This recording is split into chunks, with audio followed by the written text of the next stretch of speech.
dramatic 450SX main event saw Monsterenergy Star Racing Yamaha's Cooper Webb snatch a late AMA Supercross victory inside Arlington's AT&T Stadium, as leader Jet Lawrence stumbled twice in the dying laps. First up were Justina Barcia and Jason Anderson, who only lasted 2 turns on the bike. This was shortly followed by Eli Tomac, who jumped too far in a rhythm section and then received a block pass from Vince Friese. The result was a visit to the outer limits and a slide into the depths of the 450SX field. Ken Rotson and Malcolm Stewart fought one another until they reached Vince Friese's rear wheel, where Rotson got stuck and fell.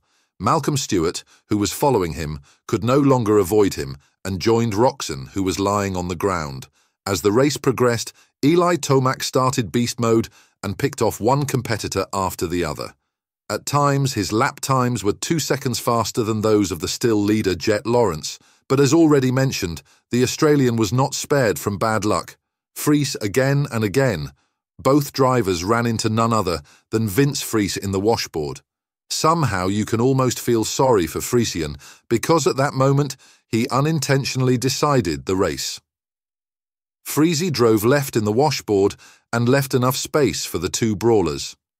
Webb opted for the right lane and passed the Honda driver without any problems, while Lawrence drove directly into the rear wheel of the man with start number 125 and went down again. Webb was then able to drive to victory in a relaxed manner. Tomac, who was able to move up to 3rd place, and Plessinger slipped up to 2nd and 3rd place due to Lawrence's fall.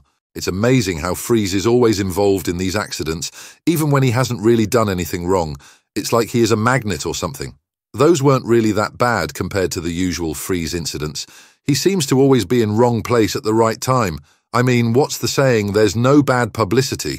If it wasn't for his incidents, no one would be talking about him, he would be irrelevant. But at some point, it's on the rest of the riders.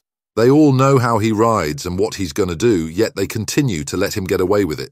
They need to be more aware of when they are around him and do unto him before he does unto them. Friese is a great starter, then becomes a problem if he ain't leading.